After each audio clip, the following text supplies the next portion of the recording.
What kind of values are you passing down to the next generation?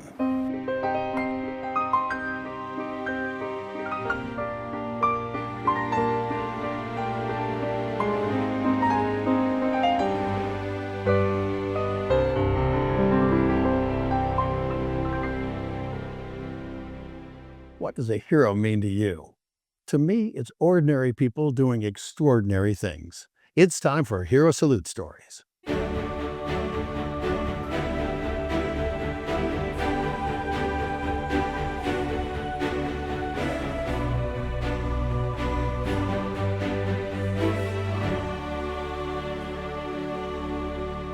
How'd you get the nickname Cowboy Bill? They put it on me in Vietnam. I worked for a guy named Bobby Hadaway, who was over battalion logistics. I was transferred for whatever reason from Bravo Company, which I'd been in for about 7 years, infantry, to headquarters company with an old first sergeant who needed help. He took me with him. So I wound up working under Bobby Hadaway in Vietnam, who was logistics. I did the radios all for Bobby back to battalion headquarters. Well, from what I understand, X-ray and this particular offense, it was the first time they'd ever used B-52s. Yes. All right, so they softened at 10 o'clock, they softened the place up with B-52s, and you could see them, and you could hear them. And so we knew what they were doing. We knew what they were doing.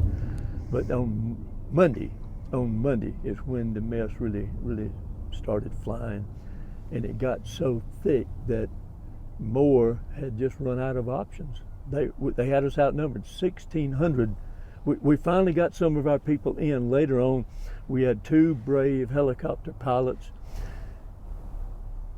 Too Tall Ed Freeman and Bruce Crandall would go in, they would take ammo in, they would take water in, they would take bandages in, they took sea rations in, and they would bring wounded out under fire. And those two men would later, after we came back to the States, be awarded the Congressional Medal of Honor. Ed Freeman now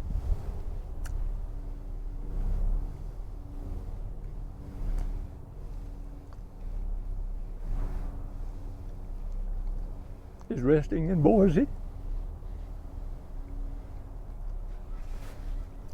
So that next day, I lost a squad leader that I'd been with for 4 years. He taught me everything. Knew his wife. He had a little girl right before we left Fort Benning that he just loved. That's all he talked about, his little baby girl. And then we were gone.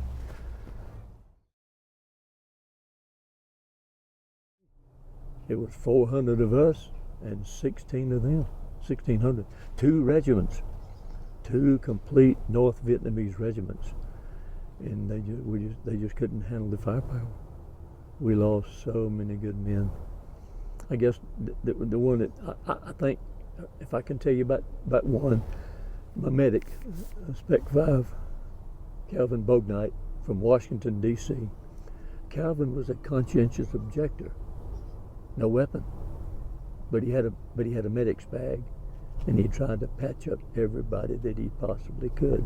Willie Mitchell, same way, conscientious objector from Pennsylvania, and they tried to patch everybody they could. But it cost both of them their lives. Anybody that says they were ever in combat without fear lied.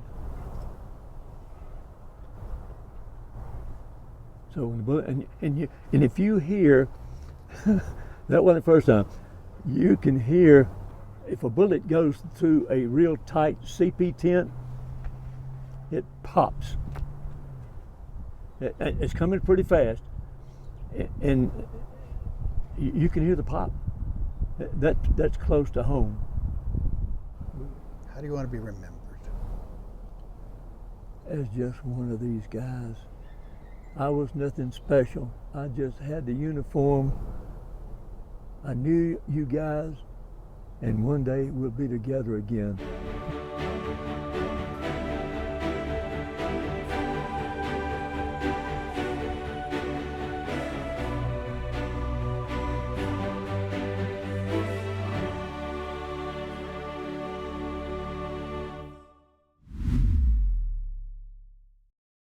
You're watching Family Heritage Stories with me and my grandpa. We'll be right back. Sometimes when you return from a deployment, you bring back more than you can carry on your own. As you transition from the front lines to the home front, help can be a click away. Visit steptohealing.org for your free anonymous online screening. There's something special about the bond between a grandparent and a grandchild. How would you answer this question? Tell me about your grandma and grandpa.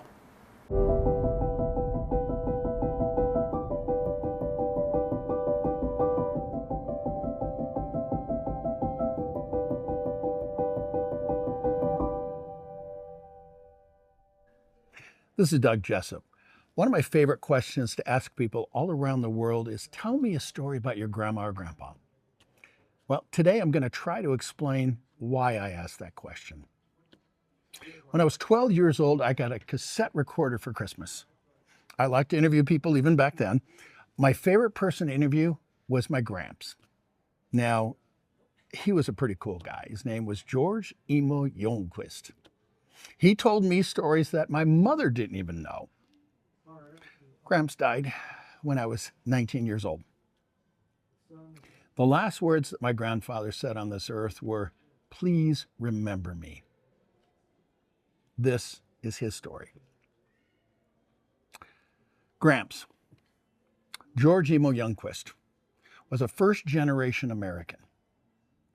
His parents were Frederick and Ida. They immigrated in 1903. George was born that same year at a place called Oak Park, Illinois, which is basically just outside of Chicago. When George was 8 years old, his mother died of a birth appendix because they couldn't afford a doctor. 4 years later, Frederick, his father, visa expired, and he had to return to his home country. Frederick wanted his little boy, his only child, to be able to have the advantages of living right here in the United States, even though he knew he would never see his child again. They communicated with letters and such, but never saw him again. So here's my Gramps. He's 12 years old, and he's put on a train by himself from Chicago, Illinois to Pasadena, California. He's going to go live with his mother's eldest sister. She's a 45-year-old single woman, and she was known as Auntie Augusta. Auntie Augusta had never had any children, raised him as her own. George had a good childhood living with Auntie. You know, he helped in the garden, he had a newspaper route as a kid. The fun thing was, and this is one of those things that my mother didn't know, he was a sharp dresser, and he was actually a chauffeur during the Depression. He got to drive around those Hollywood types. In the mid-1930s, George met a beautiful young lady. Now, I'm ever so slightly biased, but okay. She was a beautiful nursing student, and she was from Iowa, and they met at a dance at the Pasadena Civic Auditorium. Her name was Florence Holm. Now, she was quite a looker, and she had lots of suitors, but then she got sick. She had polio. And you know what? All the suitors disappeared, except for one, George. They got married in 1936. George was a furniture maker, owned an upholstery shop in Pasadena, and Florence was a pediatric emergency room nurse. They were blessed with two cute little girls, the oldest of which is my mom. Sadly, Florence died at the age of 44 of breast cancer. My mom was 14 years old. So here's George. He had lost his mom. Was raised by a single dad for a number of years. Then his dad had to go back to the old country. Then he's raised by a single mom, his auntie. And now he's a single dad of two young girls. He never remarried. I was born 6 years later. Gramps was the kindest, most gentle man I ever met. We would rub noses. He'd call them Eskimo kisses. I have fond memories of him rubbing his 5 o'clock shadow on me. Man, I knew I was loved. Gramps always had a camera in his hand. The old movies you see at the beginning of every episode of Family Heritage Stories, well, those are actually his old 8mm movies. I follow in his footsteps, telling stories with pictures. When Gramps passed away, I inherited his cufflinks. Right here, see that? This custom hat, it's called the George. Those are his cufflinks. Every time I wear this hat, I remember my Gramps. So Gramps, when you said, please remember me, you are the reason. You are the reason for my passion to help people tell their stories. Because to me, if stories are not passed down from generation to generation, they're lost. And those people are forgotten. Gramps, you will never be forgotten. Part of Family Heritage Stories is passing along good stories. But you know what? It's also passing along those hard stories, those things when you had to struggle. Hi guys, this is Doug Jessup with another episode of the Caring Stories. Now, I'm excited about this one. I have got some pretty cool people. We've got Dr. Rich Greenberg and his wife, Carrie Greenberg. So, Carrie, you're a stay-at-home mom. You're married to a pediatrician, so you guys are kind of the ultimate power couple. And you've now started this new conference with pediatric feeding. I got to hear more. Well, our daughter, Marla, was an infant and had a feeding tube and several medical issues. And it was really, it was a hard thing to have a child who did not eat. And so we struggled looking for ways to get her the therapies that she needed. We kind of hit a wall with looking for what was here locally. It felt like we exhausted those resources with our therapists. And so we started going to places like California and Arizona, looking for what would help Marla. And it took us about 7.5 years to get her eating with intensive feeding therapies. And in our struggle, because it is such a hard thing to be a mom who feels like you're failing, not being able to feed your child. And so in our struggle, I realized too that other parents were struggling with this, and that the therapists needed more resources and connections. And so the idea of putting the Pediatric Feeding Symposium was born out of the necessity of needing something local that would provide people with connection and resources and knowledge to have a way to help parents find the support that they need. So, Dr. Greenberg, I mean, you are a pediatrician that's seen all kinds of things, but you're also a parent, okay? And, you know, I understand, I mean, where you go, okay, you feel helpless. And there's something that, you know, you're trying to figure out. And this symposium thing, to me, is doing the ultimate, which is giving parents hope.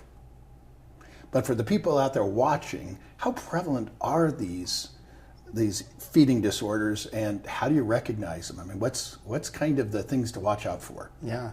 Pediatric feeding disorders are rather common. They occur in about 3% of children under 5, so that's about 20 times more common than something like Down syndrome. Wow.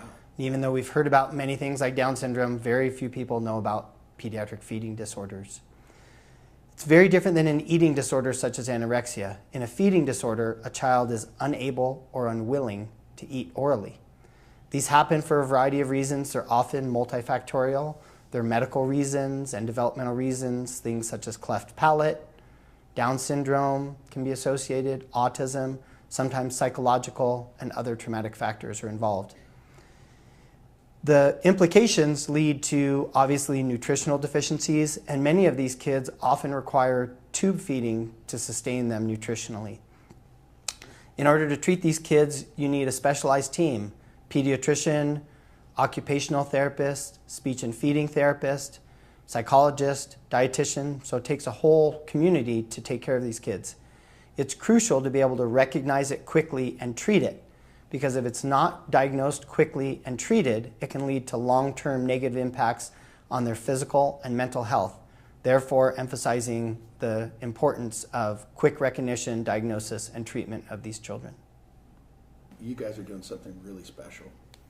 And, She's a stay-at-home mom who puts on a medical conference. I told her 8 years ago, a person doesn't put on a conference. A hospital puts on a conference. A team of 4 to 6 people, as their part of full-time job, put on a conference. One woman just put her 6th conference on, with some help from me, with some part-time help, very part-time help from a few other people. It's amazing, it's crazy, it's super stressful.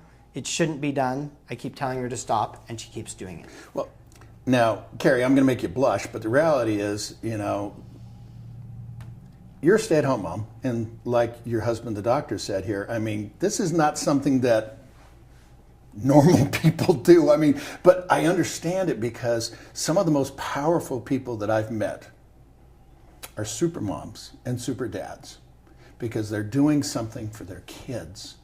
And if you can just help one person not have to go through the stuff you've gone through, it's worth it. Yeah. So I totally understand your why. But what are you trying to accomplish with this? The main thing I'm trying to accomplish with the Pediatric Feeding Symposium is connection. So many parents feel alone in this journey, and so the way that I decided to bring help and hope to these families is through a conference, because we can bring education and collaboration and research all to one place, and it accomplishes our goals through putting on a pediatric feeding conference. And with the symposium, we try to hit each year the 4 main domains of pediatric feeding disorders, which is medical, psychological, nutrition, and feeding skills. And so we will bring experts in from across the nation as well as from local, and everybody just collaborates, and we learn from these people, and it's a beautiful thing to see the connections that happen during our breaks and before and after the conference.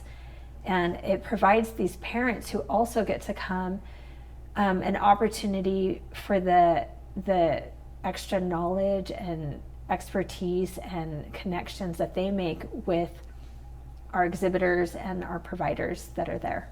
Well, the thing I love about this, and there's a phrase that's called knowledge is power.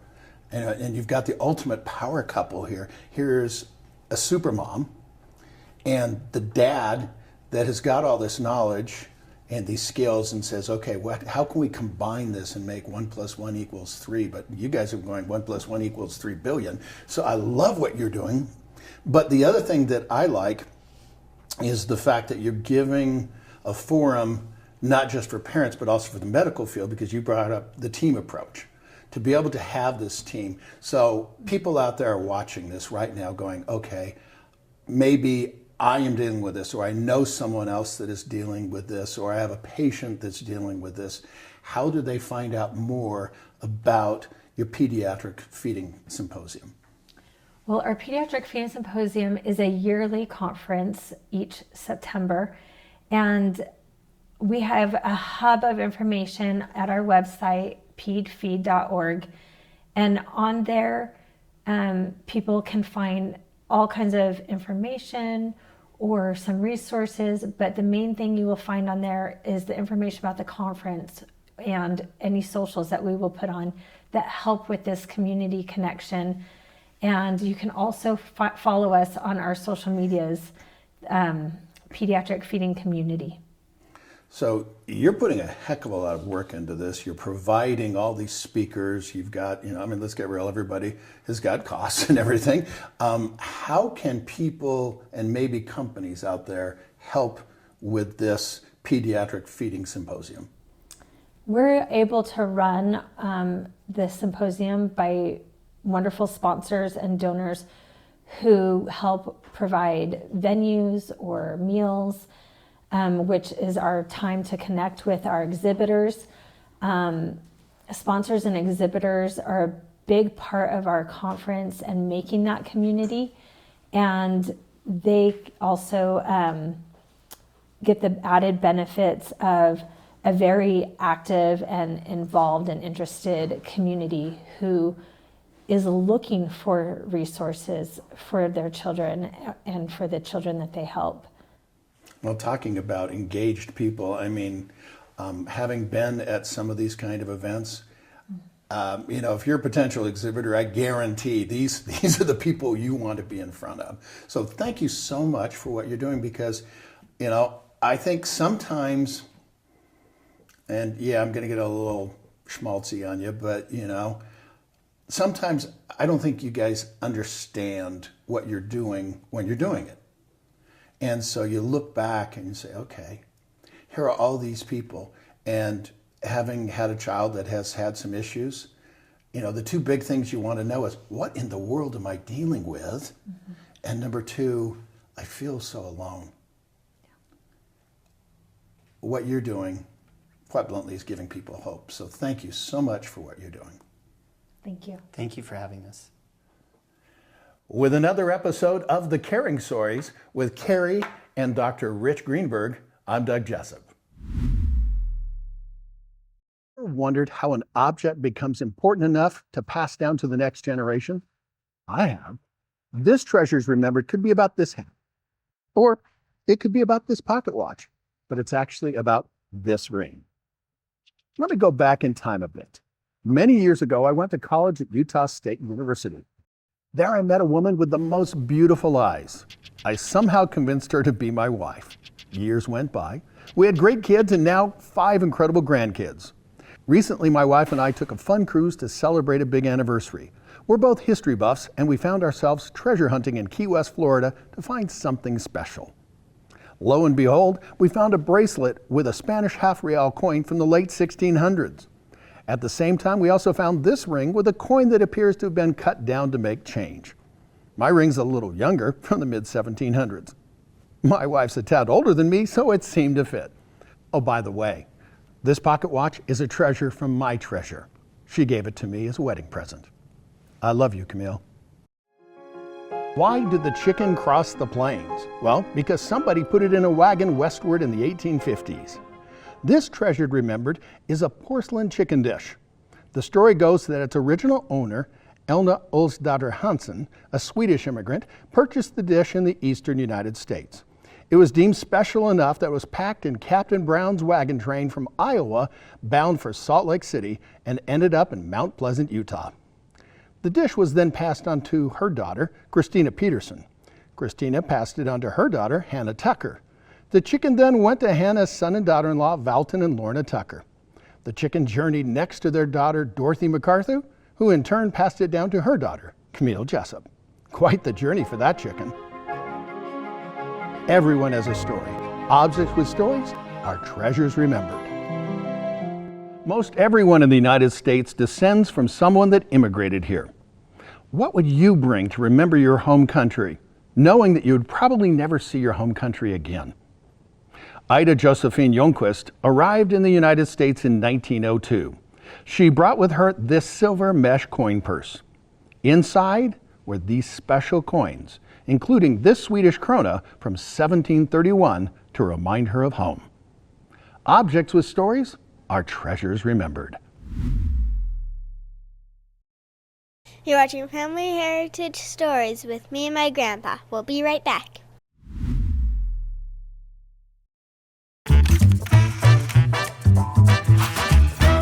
Today, I've got Jerry Schneider with me. So, Jerry, where the heck are we today?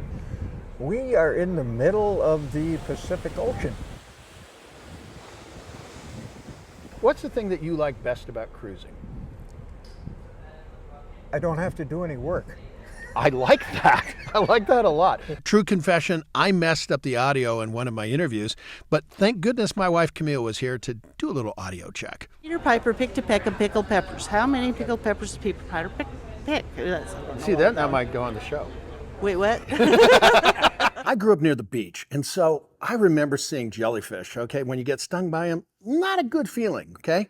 But when you were aboard the Celebrity, they had glass blowing, so what the heck? I made this jellyfish, okay? And it doesn't sting. Unless you drop it on your foot, but hey. Any idea what we should go do at Cabo? You need to take a tour boat that brings you out to the, I think it's called the Arches. Okay. It's a entry of the harbor. Okay. And it's a well-known tourist destination. Gotcha. The tour guide will tell you all about it and the couple different beaches that are in the area and which ones not to go on. Okay. Oh, that's interesting. So because now, of one side is on the Pacific side, and Yeah. it's full of rip currents. So they, oh, okay. one side of the beach they call the honeymoon beach, Yes. and the other side where the rip currents are, they call that the divorce beach. Okay. I think you've got all kinds of stories about that one. You've heard of Pacific Coast Highway in the U.S., but did you know that Highway number 1 actually starts in Cabo San Lucas, right there at kilometer 0? This is kilometer 0 of that highway. Hint, they tell you you really don't want to do it. Our tour guide gave us a little insight, okay? So, you know there's a lot of people that go down to Mexico to get pharmaceuticals, okay? Well, come to find out, they don't have the same rules, and so, yeah, you could get just about anything. There's lots of free tequila tasting in Cabo San Lucas, but just be careful, you might end up looking like this lady. Now, you've probably heard of Cabo San Lucas, but have you heard of San Jose del Cabo? Cabo San Lucas is more the party city. Well, San Jose del Cabo, it's more like the responsible uncle. With another entry into Jessup's Journeys, people, places, and things you might not know about, I'm Doug Jessup. How do you want to be remembered?